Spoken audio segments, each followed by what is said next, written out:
on immigration and legal hotline. That's our new program that we started last time. And once again, we have with us Attorney David Nachman, that he was in the last program also, and we requested him. He's today again with us. And very interesting things that we're going to talk about today. And I just want to briefly, very quickly talk about a small question that has come from 3 or 4 of our viewers. Is about CSPA question. His question is that when the F4 visa numbers, that is the brothers and sisters of US citizen, became available at one time, his case come under the CSPA and the child's age was frozen and the child does qualify under that. But then it retrogressed by more than year and a half. He's worried that means it's going to take another 2 years more.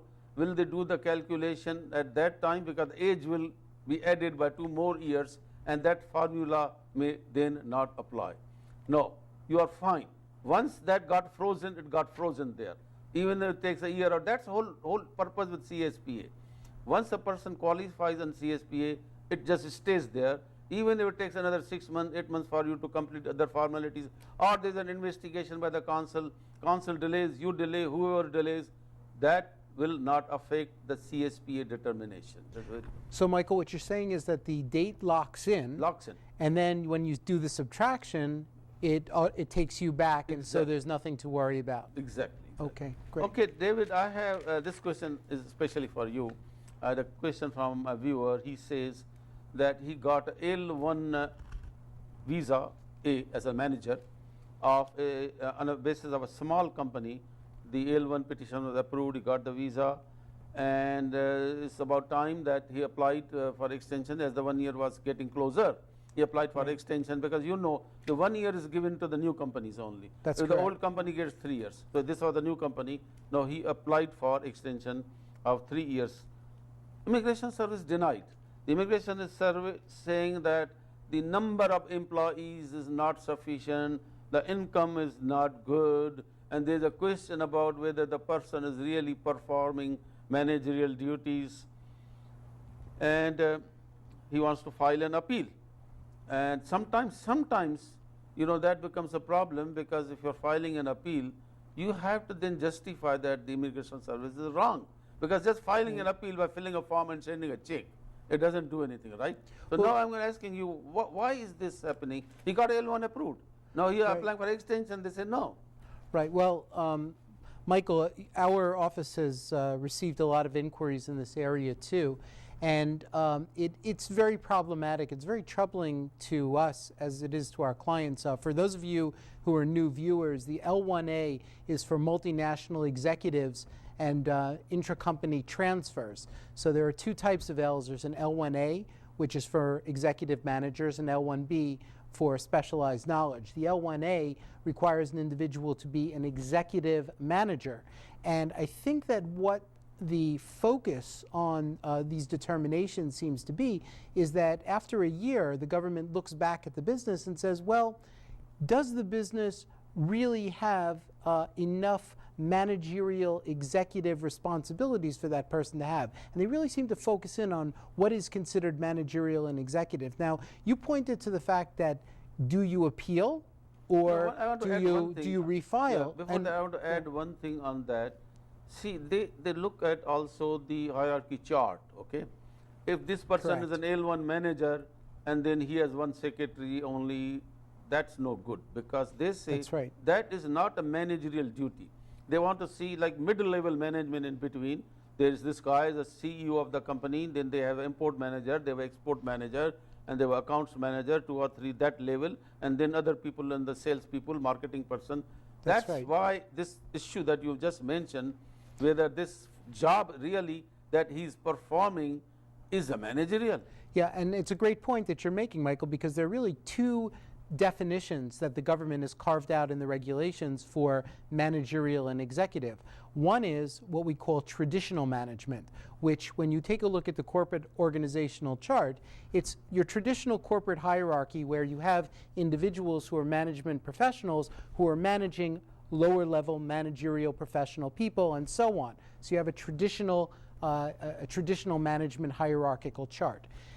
you also have something called functional management. Exactly. That, And I was going to ask you about that. Yeah, go correct. ahead. And Yeah. functional management is a little different. Functional management had its genesis in, in the late 1990s and 2000, when information technologies really took the forefront of industry throughout the United States, where we don't have the traditional hierarchical type of reporting that's going on, but rather we have, let's say, individuals who are doing what we call, in the business area, we would call it nodal sort of discussions back and forth. And so functional management as an argument can be just as good as hierarchical, and what we try to do in our cases is we make an argument on both prongs. We say, look, we have traditional hierarchy, but if you don't believe that we have traditional hierarchy, So functional. then here it's functional, But and David, this is the let way me it should ask be you on a perceived. functional thing. My experience is that the functional thing is appropriate or works or would fly in a bigger company. Let's say there's a division there that a person is managing, and not even if there are not too many employees. But let us say a small Michael's grocery store. Now, Michael's grocery store is very difficult to say a functional manager, because again, does he fit into that definition of a functional manager? Probably not. Now, there may be a very big company. Well, let me yeah. give you a different way to look at that. Remember that the L1 has to do with an affiliate or a subsidiary or some type of a branch office of a foreign organization. So could it be that that foreign organization is looking to its offshore subsidiary or related organization for a particular skill set? For example, we represent many organizations who've put on the ground here subsidiaries, affiliates, or branch offices that are specifically dealing with capitalization and financial issues that are sort of sent back, if you will, to the foreign organization. To me, it makes perfect sense that the argument is that's functional management. We here in the United States, that affiliate, subsidiary, or branch office is dealing with the financial function of the organization, which sort of lies at the heart of the framework of the international organization. Very good, perfect. That's what I say. But you see a case where Mr. Patel has a small grocery store in Gujarat, and he has got a small store here. Somehow he had a plan, because sometimes the first L1 for 1 year is approved based upon a plan. That I will do this, I'll do that, I'll do that, so many employees will be there, so much turnover is going to be there. And come 1 year down the road, there's nothing much and nothing back home also to put into the functional part. Those kind of cases could be difficult. But this guy has right. another question. Yes. He somehow, Mr. Nachman, get me a green card. Okay, of course. And then the question becomes, can you do that right off of the, without the extension off of that 1 year? Of course, you have to get the extension before you can start thinking about the green card. I would say like the person, the professional, let us say he MBA. He's an MBA. Okay. One option that we could do is to change from L1 to H1B. That's if he correct. has got a company, and keep him in Absolutely. status. Other option, if he has a lot of money to invest and he want to consider an EB5 category and get a green card in about 16, 17, 18 months, that's another option. But there are always, he's single. Maybe he wants to get married to a US citizen and get Always a thought. So there are Right. always, I mean, never stop at one. Oh, no, sorry. I ask these questions. Or MBA, why don't you change to H1? Oh, he got $5 million in cash in the bank. Put a $500,000 and maybe that will work. So there are all these options that we should, like you and me, do. But many lawyers will say, no, sorry, can't do that. That's a goodbye. Well, I think that one of the things that you point out, which I think is really important for our audience, is for everyone to understand that you're not limited by the number of options that you can pursue. You can pursue as many options as exist, as long as they're not, as long as they don't conflict. And that's where we as immigration lawyers can help you to understand how there might be conflict in the different ways in which you're pursuing the green card. For example, seeking a non-immigrant visa status that is not dual intent in nature would conflict, of course, with seeking the green card, right? Exactly, Yeah. exactly. So this is very, very important that person has to look at various options. I've seen so many times a person had a F4 petition, citizen brother filed it, but he had a father who was a citizen, or he had got a good company that he's working in, and I asked him, so why did your father also not file? How can I?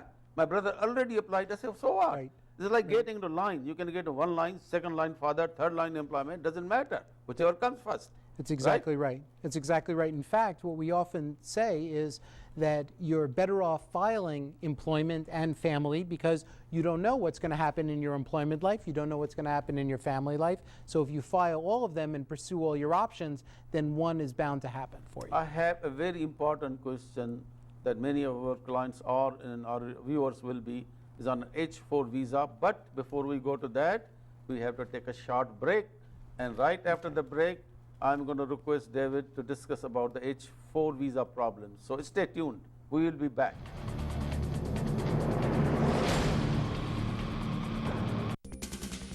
No need to prove. It stands out by itself. India Tribune, over 30 years of publishing excellence.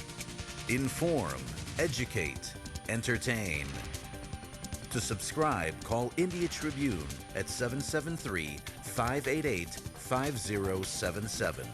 India Tribune, the right choice. Imagine a fun job, working in television. TV Asia seeks talent like you in your area. Come, join to succeed. Cameramen, anchors, editors, reporters, sales and marketing. Contact 732-650-1100 or email info@tvasiausa.com.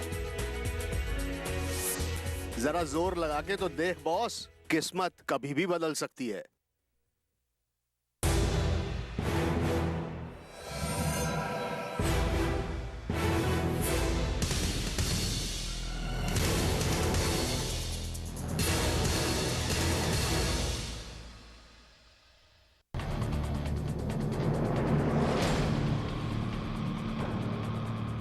Welcome back. Just before the break, we were discussing some of your questions that we got, and we were discussing about the L1 guy who wanted to extend and was denied, and various options that could be available in some cases. But let me get on to another question that I have. I'm going to ask David also to explain about this problem. Well, Michael, this is something that we've been collaborating about this week, Exactly. and an issue that is come into both of our offices, and it's also very troubling. Right. There's a question. Let me read the yeah, question. please, please. Yeah. This guy is on H1. One of our viewers is on H1B visa. His wife went to the American consulate in Bombay and applied for H4 visa. Now, the consul, after interviewing, he denied the visa and has kept it pending for several months. And then in his letter of denial, he gave a list, a laundry list of maybe 10 or 12 items about the company, about the number of employees, their revenues, their tax returns, how many employees they have, and about the contracts with the end employers, tax returns, and also some of the documents of the applicant, husband H1 also. So he went to the company and they gave some whatever they could, and he submitted the documents. She went in and gave the documents. Consul still is not happy, and he still thinks that there is some problem with the husband's H1 status, and he is kept when the poor girl is waiting already about 8 months. What do you say? Well, I think that the most important thing to focus on in this scenario is that the issue that's before the U.S. consular officer is the H4 and not the H1B. So the officer's reach, if you will, into the H1B world through the H4, in my mind, is a pretext. And it's very troubling to me that they're utilizing H4s to try to get at potential issues in the H1B arena. Now, if they have questions regarding H1Bs, then those, of course, should be directed to the H1Bs themselves and not through the H4 spouses. Let me interrupt you for a second. My position is, and I've been talking to the consuls also on this, that you cannot re-adjudicate the H1B petition. It's the Immigration Service is the one that is the authority. This company filed the H1 papers. They submitted all the documents. Immigration Service was fully satisfied. They approved the H1 petition. And this person is in a valid H1 status, working in H1, getting the same salary, same location. I don't know what issue the consul may have. But technically, I'm talking the legal part of that. I am saying consular officer has no business of re-adjudicating the petition. And the thing that the consul has to see only on H4, is she really the wife of the H1? Is there a qualifying relationship of husband-wife? And in that connection, you can say, show me the wedding picture, show me this, and show me the certificate. You can even investigate whether it's a real marriage or it's just somebody trying to help a woman to come to US H4. I think